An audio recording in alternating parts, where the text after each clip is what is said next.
Hello, welcome to Impactors Podcast. Love God and impact others. Yeay. Ramai banget di sini guys. Kita nggak hanya bertiga sendirian di sini, ya kan? Kami rindu pokoknya melalui podcast ini semakin banyak anak muda yang akan terberkati karena ketika Tuhan hadir dalam kehidupan kita, kita percaya kehidupan kita akan diubahkan. Amin. Amin. Jadi podcast ini akan membantu kita semua untuk bisa semakin bertumbuh dalam Tuhan. Dan tema kita hari ini apa ya Ken ya? Tema kita hari ini Be Strong. Be strong, oke. Yang akan diambil dari, aku bacain ya, dari 1 Petrus 5 ayat 6 sampai dengan 11. Karena itu rendahkanlah dirimu di bawah tangan Tuhan yang kuat supaya kamu ditinggikannya pada waktunya. Ayat yang ke-7, serahkanlah segala kekhawatiranmu kepadanya sebab ia yang memelihara kamu. Ayat 8, sadarlah dan berjaga-jagalah, lawanmu si iblis berjalan sekeliling sama seperti singa yang mengaum-ngaum dan mencari orang yang dapat ditelannya. Ayat 9, lawanlah dia dengan iman yang teguh sebab kamu tahu bahwa semua saudara-saudaramu di seluruh dunia menanggung penderitaan yang sama. Dan Allah, sumber segala kasih karunia yang telah memanggil kamu dalam Kristus kepada kemuliaannya yang kekal, akan melengkapi, meneguhkan, menguatkan dan mengokohkan kamu sesudah kamu menderita seketika lamanya. Ialah yang empunya kuasa sampai selama-lamanya. Amin. Dan hari ini kita gak sendirian. Seperti yang tadi kita udah bahas bahwa kita ada bintang tamu di our first episode. Yaitu Kak Bethuel Himawan. Ya kan? Mungkin kita harus Kak Bet bisa kenalin dulu siapa. Kalau Kak Bet ini my leader ya kan, dia juga pemilik Saya Instagram. adalah suami dari satu istri. Asik. Dan ayah dari 3 orang anak. Oke, jangan sampai banyak ya Kak istrinya. Jangan Satu kebalik aja. ya. Oh jangan kebalik. Anak boleh banyak, jangan istri. Itu cita-citamu. Oh, bukan begitu juga. Kenny ya kan. Oh, oke. Ya, hari ini kan kita mau bahas tentang be strong gitu kan ya, diambil dari 1 Petrus tadi. Pernah gak sih kalau misalnya di dalam kehidupannya kita di usia remaja, kita pernah ngalamin kekhawatiran atau mungkin kondisi-kondisi yang tertekan gitu. Kalau Kak Bet, pernah gak sih Kak Bet? Mungkin bisa share. Bisa share sama, iya. Kalau Kak Bethuel mungkin dulu remaja banyak khawatir karena pada usia 12 tahun Kak Bethuel sudah ditinggalkan papi. Kami panggilnya papi ya. Papi meninggal di usia 12 tahun dan Kak Bethuel harus hidup sendirian. Wow. Tanpa papi dan kemudian ada sempat beberapa waktu juga hidup sendirian karena keluarga harus pindah juga, mami dan kakak pindah ke Jakarta. Jadi menjalani hari-hari sendiri sebagai seorang remaja itu tidak mudah ternyata. Berat banget pasti. Ya. Berat banget. Saya bisa merasakan kalian-kalian. Sedap. Kehidupan remaja itu memang berat. Benar banget. Ya. Benar. Nah, tapi kalau yang paling berat itu memang enggak tahu ya, zaman sekarang sama enggak. Karena pada waktu itu kan kita ini kan kepengen punya banyak teman gitu ya. Tetapi ya seperti ayat tadi itu ya, yang ayat berapa tadi ya? Yang ayat ada iblis itu ya? Ya inget juga ya. Ayat yang ke-8 itu kan. Ada yang sadar diri. Sadarlah dan berjaga-jaga lah. Lawanmu si iblis. Iblis. Jangan lihat saya. Nah maksudnya iblis itu bisa datang itu dalam bentuk macam-macam ya. Khususnya malah lagi kepengen punya teman pada waktu itu yang bisa nolong, yang bisa ngelindungi toh. Tapi malah banyak teman-teman tuh yang membuli atau teman-teman tuh malah nyerang. Yang enggak suportif gitu ya. Enggak suportif, betul. Nggak Kita ini kan supportive. lagi cari support kan, tapi kok malah teman-teman tuh enggak bisa support pada waktu itu. Dan berusaha untuk pengen diterima mereka, tapi itu khawatir terus. Tiap hari ketemu sama temen tuh malah khawatir gitu. Wow. Ya mungkin itu kekhawatiranku pada waktu itu. Jadi Kayaknya kita semua juga pernah ngerasain gitu ya. pernah ngerasain ya? Iya, Kalau kamu teman-teman yang di rumah gimana? rasanya juga. Kalau kamu gimana Ken? Pernah nggak sih Ken? Pernah sih, kayak Apa? dulu misal pas SMA gitu. Kalau misal teman-teman ngomongin game gitu. Terus aku enggak ngerti apa-apa. Kan rasanya kayak left out sendiri gitu, enggak ngerti. Iya. Takut nggak diterima sama teman Benar. gitu kan ya. Gue juga pernah sih waktu SMP gitu kan.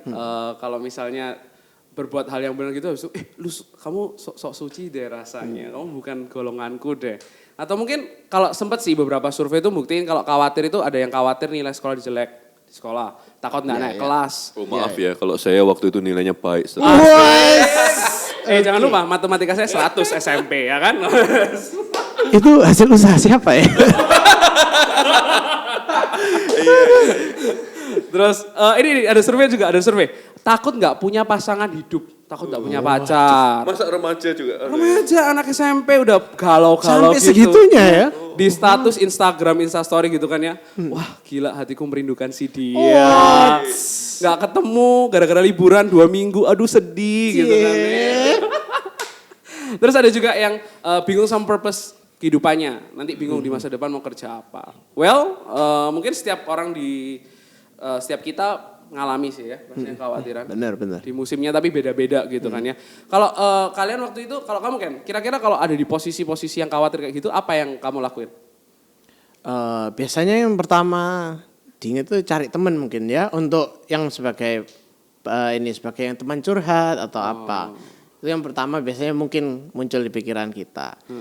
Tapi kita hari ini mau belajar sesuatu yang berbeda kan? Oh iya. Gimana? Kalau kita khawatir, kita setuju punya Tuhan yang hebat kan? Jadi berarti sebenarnya harusnya kita cari pertama siapa? Ya Tuhan Siapa? sih. Ya. Tuhan kan? Beda sama yang kamu tadi bilang ya. Benar. Dari teman dulu. harus. Biasanya kita malah cari penerimaan dari orang lain. Siapa yang bisa dengerin cerita kita? Mungkin bisa bersimpati sama kita. Benar.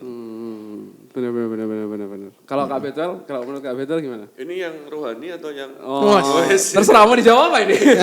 Ini yang sekarang atau yang dulu waktu remaja? Waktu dulu remaja terus apa yang berubah saat ini mungkin Kalau bisa sharing. dulu waktu remaja ya enggak bisa punya alternatif lain ya. Jadi ya banyak mengurung diri di rumah, di kamar gitu. Jadi lonely sih. Jadi ya menarik diri, lebih ke arah menarik diri. Enggak punya solusi gitu. Kalau yang sekarang khawatir tambah umur, sebenarnya khawatirnya itu kan tambah banyak. Karena kan harus mikirinnya tambah banyak, mikirin keluarga dan segala macam. Seasonnya udah berubah, musimnya Tapi rasa khawatirnya ya tetap ada gitu. Cuman ya setuju sama yang Kenny tadi bilang, ya mau enggak mau kayak terpaksa ya, tapi ya memang yang harus kita lakukan ya cari Tuhan dulu. Benar.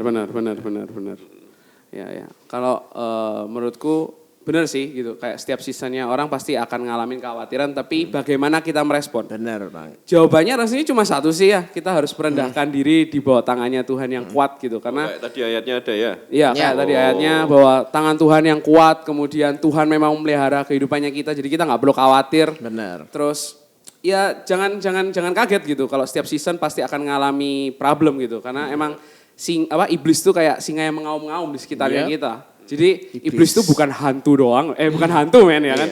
Tapi problem kamu diserang khawatir itu juga pekerjaannya si Iya, iblis. mungkin kadang teman-teman mikir kalau iblis itu pasti nakutin kita gitu. Benar. Tapi sebenarnya yang lebih nakutin yang nggak kelihatan. Wah bener, mantap Ya? ini. Yang menakutkan yang lebih gak kelihatan. Kayak rasa takut, Iya. insecure kayak gitu-gitu. Iya, betul. And then ya waktunya kita itu untuk bersandar. Nah tadi kalau ngeliat Kak Betul rasanya udah nyiapin ilustrasi nih buat kita. Apa ilustrasi Ya, gimana? tadi kan kalau lihat yang di ayat yang Vijay sudah baca tadi kan bahwa kita ini perlu menyerahkan kekhawatiran kita ini kepada Tuhan. Iya, Kan? benar. Kekhawatirannya pada Tuhan. Artinya itu jadi kayak tempat sandaran. Ya. Misalnya begini ya, ayo Ken kamu di sini, ini kameranya masuk ya, coba ya. Oke. Ada apa? Ada apa? Contoh. Aku kok jadi takut ya kayak sini. Contoh, ini kayak kehidupan kita ya. Oh ya, Kehidupan oke. kita. Nah, Ini. hidup kita itu sewaktu-waktu tadi ada iblis ya. Oh ada iblis, ada iblis. Iblis yang pakai segala macam cara itu kan mendorong gitu ya, mendorong kehidupan kita, membuat kita itu menekan begitu. Nah, kalau tiba-tiba tekanan itu mendorong, Waduh. Saya kaget. Aman. Nah, kalau enggak siap, kalau kita enggak ada sandaran, kita didorong, kita jatuh. Tapi lain kalau menyerahkan pada Tuhan, coba ini ya, kan siap-siap ya. Oke. Ini ada dorongan. Iya. Ada yang menahan. Benar. Nah, kalau kita menyerahkan kekhawatiran kita pada Tuhan, kita hidup juga dalam perlindungannya Tuhan, bersandar pada Tuhan, dorongan dalam hidup kita itu ya kita tetap didorong sih, tetapi kuat gitu karena ada tangan Tuhan yang memegang kehidupan. Asik. Ini ilustrasi yang keren banget sih, Langsung ngerti gitu Iya, ya. langsung kita, ngerti. Kalau misalnya kita khawatir. Belajar lagi hukum aksi dan reaksi ya. Ini pelajaran fisika favorit ya kan. Amin. Kamu dulu anak IPA atau anak IPS kan? IPA. IPA, pasti IPA ngerti dong. ya ini ya. Oh, ngerti. ya, Sedikit-sedikit aksi ngerti lah. Sedikit ngerti Tadi lah ya. aksi, reaksinya kalau kita enggak kuat jatuh. Harus ada sandarannya. Benar, setuju. Benar. Jadi yang udah kita dapetin hari ini bahwa kita harus bersandar sama Tuhan. Iya. Kan kekhawatiran pada Tuhan. Oke. Praktikalnya Kak, gimana caranya kita bisa bersandar sama Tuhan? Ya mungkin kan teman-teman ini bingung ya, kayak apa ya? Iya. Kan Tuhannya nggak kelihatan mungkin ya. Gimana ya kita kayak mau ngomong sama Tuhan gitu ya? Hal yang kadang sederhana yang kita itu kadang pikir, aduh kok enggak praktikal, tapi sebenarnya paling gampang ya berdoa. Nggak Berdoa. ada pilihan lain. Loh, berdoa Berdoa. itu kurang praktikal apa? Tinggal kita bertelut, tinggal kita lipat tangan kita atau whatever lah gerak tubuh kita, tinggal kita ngomong sama Tuhan. Tuhan, aku lagi khawatir, tolong aku. Kalau di situ dikatakan kan, serahkan segala kekhawatiranku, dia akan memelihara. Ya, kita ngomong Tuhan pelihara, Tuhan kasih aku damai sejahtera. Tuhan buat aku bisa melihat pekerjaanmu yang nyata dalam kehidupanku. Nah itu sebenarnya paling sederhana, tinggal berdoa. Kurang sederhana apa ya kan? Tinggal ngomong sama Di mana aja bisa. Bisa. Ya, jadi ya. Aja bisa. Prakteklah doa, praktek berdoa. Praktek berdoa. Ingat doa. ya. Berdoa guys ya. Jadi kita harus berdoa supaya iman kita semakin kuat dan teguh ya kan ya. Kalau menurut kamu apa Ken? Setuju sih yang diomongin sama Kak Betuel tadi, kita harus berdoa, cari Tuhan pertama. Ya itu memang mungkin harus dibiasain dulu ya, mungkin awal-awal susah, itu bukan yang dipikirin sama teman-teman awal-awal. Tapi kalau kita bisa membiasakan diri cari Tuhan, itu akan terbentuk sendirinya. Yes. Benar. Aku ingat berdoa. Tapi aku juga ingat satu hal juga iman. Iman itu muncul dari pendengaran firman Tuhan. Oke. Somehow ini juga muncul pop up barusan. Dasar dari doa itu iman itu Benar, harus benar. percaya kalau doanya Benar. berhasil. Harus kenal Tuhannya. Benar. Kalau enggak nanti apa yang kamu percayain dari Iya. Tuhan kan? Kan asal doa ada gunanya. Benar, kamu cuma Tuhan itu ya Tuhan menjawab doa, tapi Kalian enggak kenal. pinter-pinter ya ternyata. Ternyata podcast ini enggak buang bro ya kan? Benar. Kita harus kelihatan pinter sedikit. Benar. Jadi satu hal yang kalau Kak VJ ingat ya berdoa dan baca firman. Karena kalau misalnya kita nggak baca firman, apa yang kita akan percaya, apa yang kita kenal dari Tuhan. Kita mau doa apa sama Tuhan ya kan. Tapi kalau kita semakin baca firman, semakin kenal Tuhan, kita juga akan semakin percaya doa kita juga semakin deep gitu. Kayak yang tadi 1 Petrus 5 ayat 9. Di situ dibilang lawanlah dia dengan iman yang teguh. Iblis ya maksudnya dia Benar, itu iblis dia ya. itu iblis. Iblis. Sebab kamu tahu bahwa semua saudaramu di seluruh dunia menanggung penderitaan yang sama. Ya. Jadi mungkin kadang kita merasa, wah kita tidak ada yang menyamai. Kita ini hidupnya paling susah. Tapi tanpa kita sadari bahwa ya kita punya Tuhan yang kita bisa andalkan. Asal kita beriman sama Dia ya. Benar. Apa yang kita khawatirkan sebenarnya bukan hanya kamu aja yang nonton di rumah, yang sendirian yang alami, tapi setiap orang juga mengalami hal yang sama. Benar ya kan? Seperti tadi kata Kak Betuel, tambah season, tambah banyak masalah pasti. Tapi khawatirnya nambah, tapi Masalahnya yang nambah. paling penting kuncinya adalah kayak tadi bersandar pada orang yang tepat. Aksi reaksi. Tuhan, bersandar pada Tuhan dengan cara berdoa dan membaca firman. That's good. Ini podcast yang sangat luar biasa. Thank you banget buat Kak Betuel memberkati kita semua. Our first episode, ya kan? Semoga teman-teman di rumah terberkati, ngerti bahwa yes, kalau misalnya kamu ngadepin khawatir, kuncinya cuma 2, berdoa dan membaca firman. Itu adalah gerakan Anda untuk bersandar pada Tuhan. Apalagi mungkin nih waktu-waktunya lagi ini ya kurang jelas kalau dibilang ya. Banyak yang tidak tentu. Mungkin waktunya untuk mempraktekkan firman ini ya. Yes. Praktekan ini jadi berkat buat siapapun yang sekitar kita. Oke? Benar sekali.